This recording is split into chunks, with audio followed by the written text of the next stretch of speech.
Hey everyone, I'm Jack Fossett, and today we are going to talk about how to get some great tones out of the MXR Dyna Comp, the classic compressor. You see a lot of them kicking around out there, and I think one of the reasons is because many players don't know all the different ways you can use this pretty simple but very versatile pedal. So we're going to start off with some tone here, and then we're going to talk about it and hear a bunch of different ways that you can use this pedal, including some ways that you might not have expected. Please remember to like, share, and subscribe. Support me on Patreon for personal gear tips, and I hope you enjoy.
Alright, so MXR Dyna Comp, got it right here.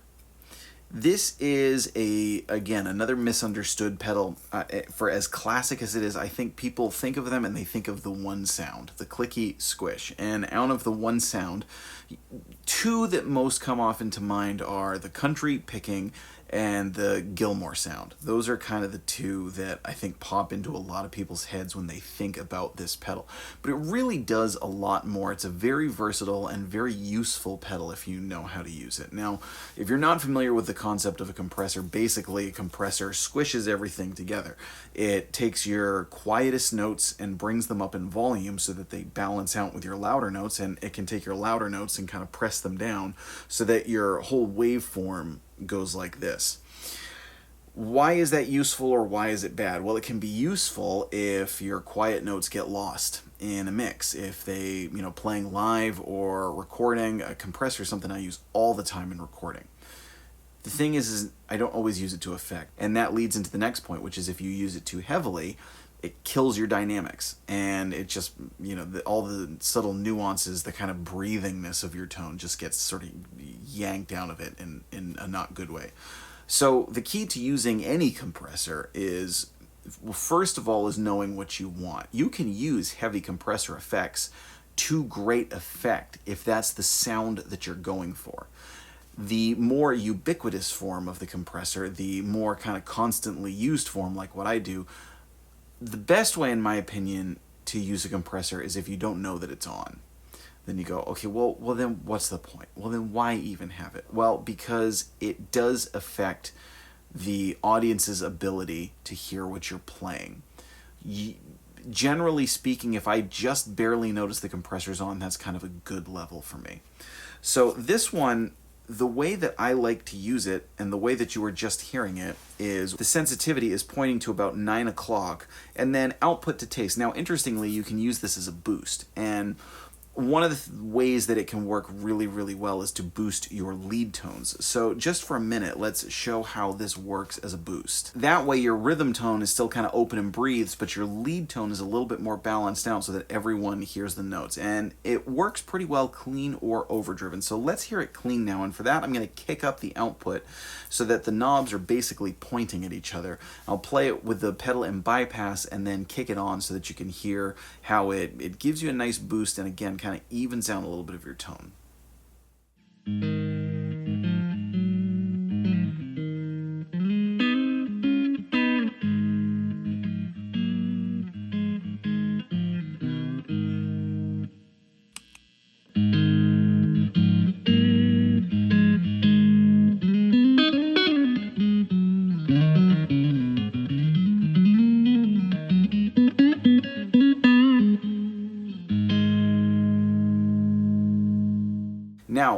using it as a boost into an overdriven signal can really give you a kick in the pants, and it can actually give you more gain. The key with using this pedal into an overdriven tone is really keep the sensitivity low. I found that this just absolutely overwhelms an overdrive if you set the sensitivity high. So keep the sensitivity low if you're going into an overdriven tone. But let's check out that same setting and hearing how it actually boosts the gain with an overdriven tone.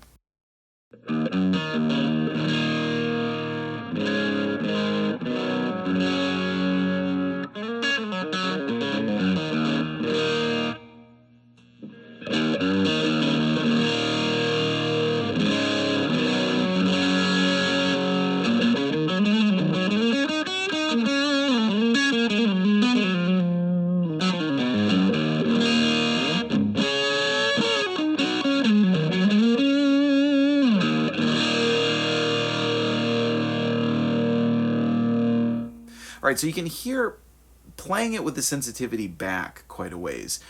It has effect. It's a useful pedal. It evens out your tone in a way that, again, performance-wise can be very, very useful. It doesn't quite eat up your dynamics at that point yet, but it really balances out your signal so that more of your nuances come across to the audience and don't get lost in a mix. So where does that clicky squishiness that this pedal is associated with come in? Well, let's start it now with knobs at noon, and I'm going to play through a little bit and then push the sensitivity up and then kind of try and find a sweet spot on it if you are going for that clicky squishy sound.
Right, so you just heard.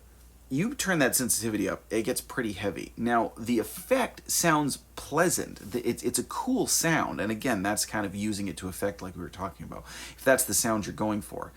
If that's the sound you're going for, that spot at the end is where I liked it the most. Kind of right there, both for the country sound, or also listen to how it sounds if you're going for that Gilmore tone.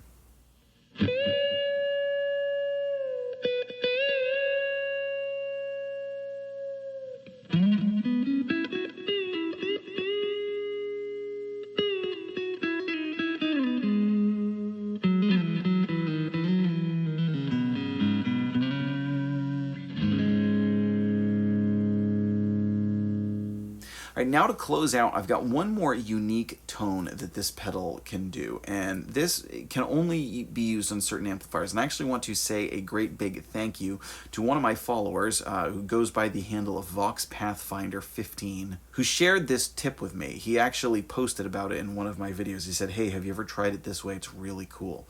And that is to run this pedal into the effects loop of your amp and use it to give your amp the simulation of having sag.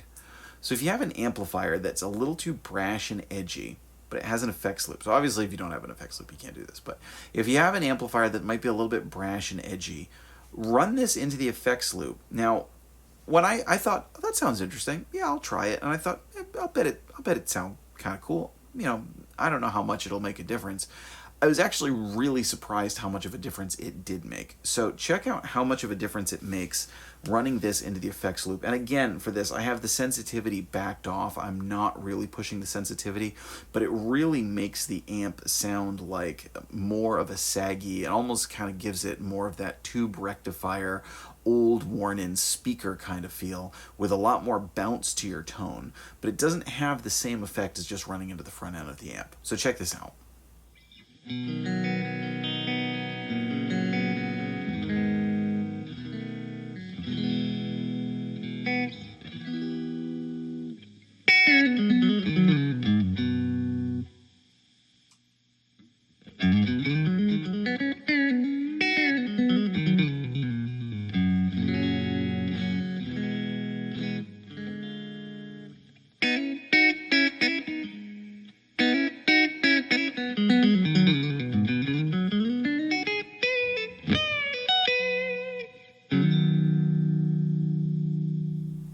So folks, let us know in the comments, how do you use your MXR Dyna Comp, or what version of it do you have? There are a lot of other great versions. Obviously, the Keeley compressor is one of the ones that comes to mind as being a fantastic compressor. Vic Audio makes a great one called the R Comp. That's another great one looking into, and there are a number of others out there. So let us know, which compressor do you use? Do you use a two-knob compressor? Do you use a different compressor? How much do you use it? Do you use it to effect? Do you not use it to effect? Use it to balance your signal? Are compressors, ugh, no, get them away from me. Let us know what you think in the comments. I'm Jack Fossett. Please remember to like, share, and subscribe. Remember to support me on Patreon for personal gear tips, and please follow me on Spotify for some really cool tunes. We'll see you next time.